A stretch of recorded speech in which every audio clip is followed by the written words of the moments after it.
Y de Caracas vamos a Europa porque nuestro periodista Andrés Gil se encuentra a esta hora con el líder opositor venezolano Leopoldo López. López, quien fue prisionero político por 7 años, presenta junto con su organización World Liberty Congress denuncias sobre torturas en Venezuela, Nicaragua, Cuba y Bolivia. Buenos días, Andrés, adelante con tu invitado. Hola Diana, Carla, muy buen día, cordial saludo a ustedes, a los televidentes de la mañana de NTN 24. Aquí en España tenemos 1 de la tarde, 10 minutos, 8 de la mañana con 10 minutos en el este de Estados Unidos. Leopoldo López padeció la tortura, padeció la prisión por razones políticas, pero quizás su caso no sea el peor de los que esta mañana hemos conocido, hemos escuchado aquí en esta reunión que fue propuesta por su organización. Leopoldo, muy buen día, para visibilizar una vez más lo que está ocurriendo, sigue ocurriendo en su país, en Venezuela, pero también en Cuba, en Nicaragua y en Bolivia. ¿Cuál es este ejercicio doloroso que están haciendo hoy, Leopoldo? Bueno, el día de hoy, como una actividad del World Liberty Congress, el Congreso Mundial por la Libertad, que aglutinamos activistas, movimientos de los países autocráticos, estamos haciendo una mirada a lo que significa la tortura en América Latina de las 4 autocracias que tenemos: Cuba, Nicaragua, Bolivia y Venezuela. Y se está haciendo desde la perspectiva no solamente de las historias de las víctimas, sino también de quiénes son los victimarios. Está muy claro que estas torturas son ordenadas, son parte de una estructura de poder de los regímenes autocráticos que están encabezados por los dictadores, pero que tienen una línea de mando que pasa por los jueces, los fiscales, los ministros, los directores de las cárceles y los que ejecutan esas torturas, esos encarcelamientos y, por supuesto, las decisiones judiciales cuando existen, incluso también la muerte. Hemos escuchado testimonios tremendos, pero también hemos escuchado de quiénes son los responsables. En el caso de Venezuela, hace casi una década se comenzó el recorrido de presentar nuestros casos de persecución, tortura y violaciones sistemáticas a los derechos humanos ante la Corte Penal Internacional. Y a pesar de todos los intentos de la dictadura, la semana pasada fue ratificada esa investigación, fueron asignados las 3 juezas que van a llevar esa investigación y que esa investigación tiene que ver precisamente con la línea de mando de quienes están ordenando esta persecución, las torturas y los asesinatos a quienes simplemente piensan distinto a los dictadores y están buscando la transición a la democracia. Esta intención de presentar acá en España los rostros de la dictadura lo queremos llevar también a América Latina y a otros lugares, para que se entienda que el problema de los presos políticos no solo es el problema de mujeres y hombres que están presos, sino es un problema, una estructura de poder, una línea de mando, unas mujeres y hombres responsables por ordenar esas violaciones a derechos humanos y esas torturas. Leopoldo, todo el clamor de la democracia venezolana, de la democracia que hay en Venezuela aún, que está representada en personas como usted, es que haya elecciones verdaderamente libres este año, pero ese panorama parece que no se despeja aún. ¿Cuál es tu reacción frente al mensaje enviado por María Corina la noche anterior? ¿Qué puede pasar con ella en esta semana? Y tal parece que aquí en Madrid, por ejemplo, no se abrió el registro para la inscripción de los ciudadanos venezolanos a esas elecciones. Mira, lo primero es total y absoluto apoyo a María Corina Machado, quien hoy es nuestra candidata electa por primaria, que ha sido ilegalmente inhabilitada por la dictadura de Nicolás Maduro. Yo incluso diría cobardemente inhabilitada por Nicolás Maduro, que no está dispuesto a enfrentarse a unas elecciones libres y no está dispuesto a enfrentarse a María Corina Machado. Nos quedan, esta semana serán unos días importantes y, por supuesto, nosotros respetuosos a la comunicación que hará oportunamente María Corina Machado sobre los pasos a seguir. Lo que sí es muy claro es que en Venezuela no se puede hablar de elecciones. Yo creo que es un error cuando se habla de elecciones en Venezuela. En Venezuela no hay una elección ni justa ni libre, hay un evento convocado y los venezolanos hoy están movilizados masivamente, liderados por María Corina Machado en todos los rincones de Venezuela. Y me atrevo a decir también en muchos rincones del mundo en donde hay millones de venezolanos, 8 millones de venezolanos que estamos esperando el momento para poder expresarnos, así sea bajo las condiciones más restrictivas, en contra de Nicolás Maduro y a favor de la transición a la democracia. Eso es lo que queremos y por supuesto nosotros aprovechamos cada oportunidad que tenemos para que los países democráticos, hoy lo hacemos en España, lo hacemos a los países europeos, a los países democráticos de América, a que no se dejen engañar por la dictadura de Nicolás Maduro y que tampoco llamen elección lo que no es una elección. Esto es muy importante.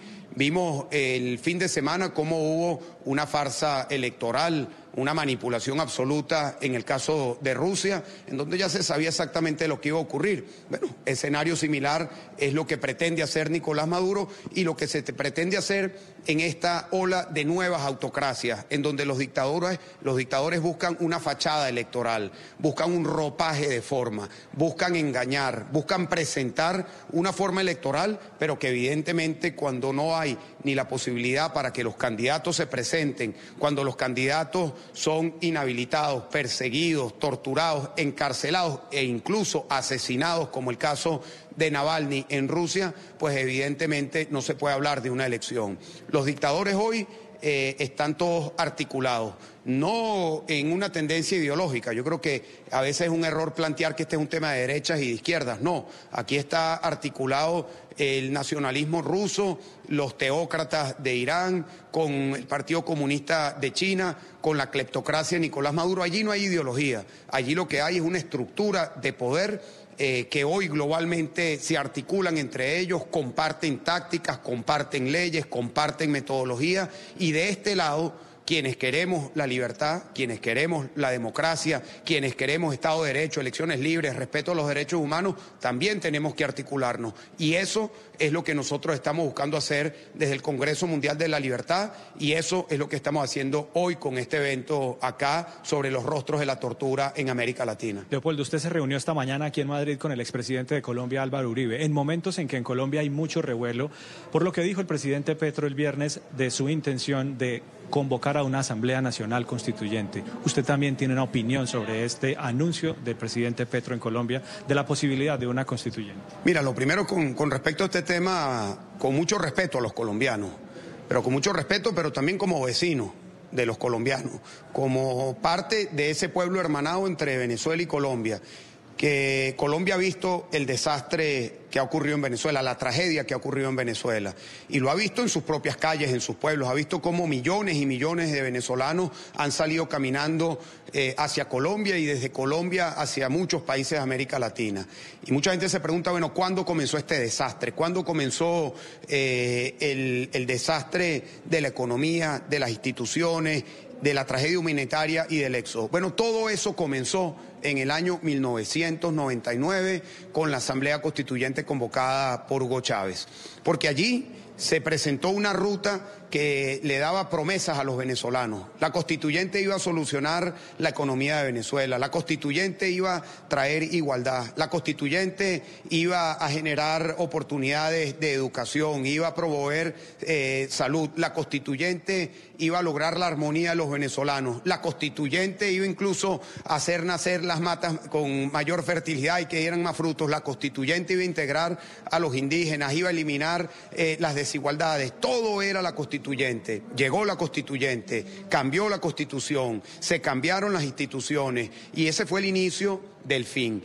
A partir de allí, Chávez ubicó a personas que no tenían calificaciones distintas a simplemente ser amigos y leales a Hugo Chávez. Fue a partir de la constituyente que se resquebrajó el Estado de Derecho. Fue a partir de la constituyente que perdimos la posibilidad de autonomía en los jueces y en los fiscales. Fue a partir de la constituyente que se comenzó a resquebrajar la economía que colapsó y que hoy ha puesto a Venezuela solamente compitiendo con Haití como uno de los países más pobres de la América Latina.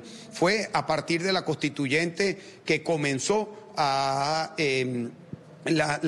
dársele las licencias para las violaciones a derechos humanos a Hugo Chávez primero y luego a Nicolás Maduro. Y cuando yo como venezolano, y estoy seguro que muchos venezolanos y los colombianos los invito a que le pregunten a los venezolanos en las calles, a los venezolanos que conozcan cuándo comenzó el desastre, cuándo comenzó el quiebre de la democracia en Venezuela, fue en la constituyente. Y es por eso que cuando escuchamos desde Colombia que hay noticias que nuevamente ahora se está promoviendo la constituyente como la solución a todos los problemas, como el camino a seguir, como la alternativa a la democracia, pues nosotros nuevamente, con mucho respeto, le hacemos un llamado a los colombianos para que enfrenten esa amenaza de reventar la democracia desde adentro y que lo hagan en unidad desde la diversidad, en unidad desde los distintos sectores políticos, los distintos sectores ideológicos, incluso, que todos buscan democracia, que todos buscan una alternativa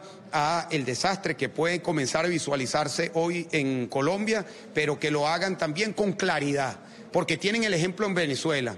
Tienen el ejemplo y los testimonios de millones de venezolanos que les pueden hablar con propiedad de cómo fue que se destruyó a Venezuela. Por eso nosotros, cuando vemos esos anuncios, por supuesto que se prenden todas las alarmas, porque así fue como comenzó el quiebre de la democracia, la destrucción de nuestro país, la tragedia humanitaria y el éxodo masivo que hoy ustedes en Colombia están viendo en todos los rincones de todas las ciudades y de todos los pueblos de Colombia y de muchos países de América Latina. Leopoldo López, te agradezco por habernos atendido en directo en NTN 24 y sigo informando sobre esta reunión que están sosteniendo hoy acá. Muchísimas gracias, gracias a la audiencia y los invito a que vean con mucha atención este esfuerzo que estamos haciendo de presentar los rostros de la dictadura, porque quienes hoy están presos son casi 2.000 cubanos, nicaragüenses, bolivianos y venezolanos, mujeres, hombres, civiles y militares, mayores de edad y menores de edad, que están siendo presos, que están torturados. Tienen unos responsables, los dictadores, los responsables de emitir las sentencias, los fiscales, los represores, los torturadores. No son unos crímenes que se están cometiendo asépticamente, son crímenes que se cometen con una intencionalidad y con unos responsables. Por eso les pedimos y agradecemos a que ustedes nos estén permitiendo comunicar esta realidad a su audiencia. Muchísimas gracias. A usted, Leopoldo, muchas gracias. También hablamos aquí con Junior García Aguilera. Él es uno de los más importantes disidentes cubanos. Ustedes recuerdan que él llegó a vivir acá hace 2 años y medio, perseguido por el régimen de Cuba. No soportó más la presión y la persecución luego de haber promovido algunas movilizaciones en contra del régimen cubano. Pues Junior García Aguilera recibe con optimismo la movilización que se ha dado en las últimas horas en su país, en varias ciudades, movilización ciudadana pidiendo simplemente libertad, y advirtió que ya los cubanos no aguantan más y que seguramente estas movilizaciones tendrán que repetirse en próximos días. Bueno, desde hace días sabíamos que Cuba iba a estallar. La situación es insoportable, no solo por la falta de comida, la falta de medicamentos y la represión, sino además por apagones de más de 15 horas. O sea, es impensable que la gente no pueda protestar ante algo así. Sin embargo, también sabemos que el régimen se ha preparado para minimizar el efecto de estas protestas. O sea, enseguida cortan el internet, enseguida movilizan a sus tropas, enseguida toman las principales ciudades, pero ha sido una muestra de lo que puede seguir ocurriendo. O sea, esto no es solo un asunto del día de ayer. Van a seguir ocurriendo focos de protesta en Cuba porque hay razones legítimas para rebelarse contra ese régimen. No, es algo que necesitábamos desde hace mucho tiempo y afortunadamente se sigue trabajando y se va a seguir trabajando sobre esa base, porque las dictaduras sí trabajan de forma coordinada, sí se transmiten información, sí se pasan experiencias y no podemos seguir trabajando como islas. O sea, yo sí creo que la única forma de que logremos derrumbar a estas autocracias, a estas dictaduras totalitarias, es si trabajamos en conjunto, si nos transmitimos experiencias, si trabajamos con alianzas. No hay otra manera. También hablamos aquí con Lester Alemán. Él es disidente nicaragüense, exprisionero político, estuvo en manos del régimen de Daniel Ortega. Fue del grupo de los 200, más de 200 ciudadanos nicaragüenses que recibieron a cambio de su libertad el castigo de la expatriación y también el despojo de su patria, de su nacionalidad nicaragüense. Él advirtió que allí en su país se siguen violando los derechos humanos.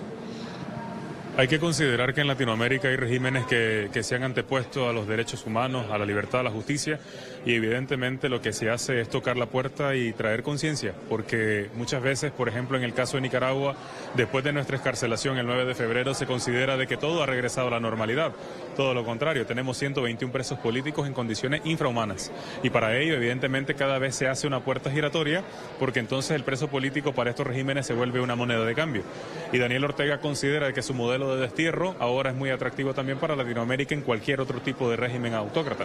Para ello nosotros hoy, desde este espacio, lo que estamos es trayendo conciencia, porque la misma realidad que vive Cuba, la vive Bolivia, la vive Nicaragua, la está viviendo Venezuela. Y todo esto evidentemente hay que denunciarlo, hay que condenarlo y que Europa no vea hacia otro lado.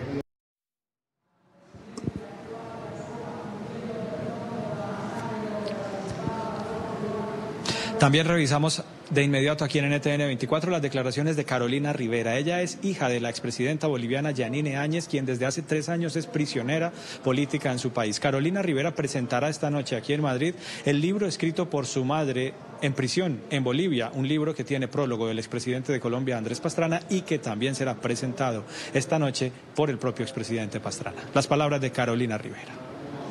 Lo escribió con lapicera y en hoja de cuaderno, contra toda adversidad, debido a que ella es una presa política y cuesta mucho las amenazas, el hostigamiento dentro de la cárcel y en contra de toda desesperanza, ya que la presión, la angustia que uno vive al ser encarcelado de esta manera tan ilegal. Lo escribió, es su testimonio, es su voz plasmada en este libro, lo hizo el prólogo Andrés Pastrana y son sus vivencias, todo lo que ocurrió el 2019 ante la crisis que generó Evo Morales, cómo ella asumió la presidencia por sucesión constitucional y también cómo fue su encarcelamiento tan injusto hasta el juicio express que fue condenada por 10 años. Hago esta solicitud de que ellos se pronuncien, que sigan pidiendo libertad por los presos políticos de Bolivia, que lo único que hicieron fue defender su voto ante el fraude electoral que cometió Evo Morales el 2019. Bolivia estuvo al borde de una... Cubanos, nicaragüenses, bolivianos, venezolanos reclamando por las violaciones de derechos humanos en su país. En el caso de los venezolanos, hoy están pendientes en varios consulados del mundo que en realidad sí se ha abierto el registro electoral para que ellos, los venezolanos en el exterior, puedan participar en las elecciones del 28 de julio. Lo que tenemos entendido es que el consulado de Maduro aquí en Madrid, al menos hasta esta hora, no ha abierto ese registro para que los venezolanos puedan inscribirse y eventualmente participar. Información en directo desde Madrid. Un feliz día, un abrazo para todos.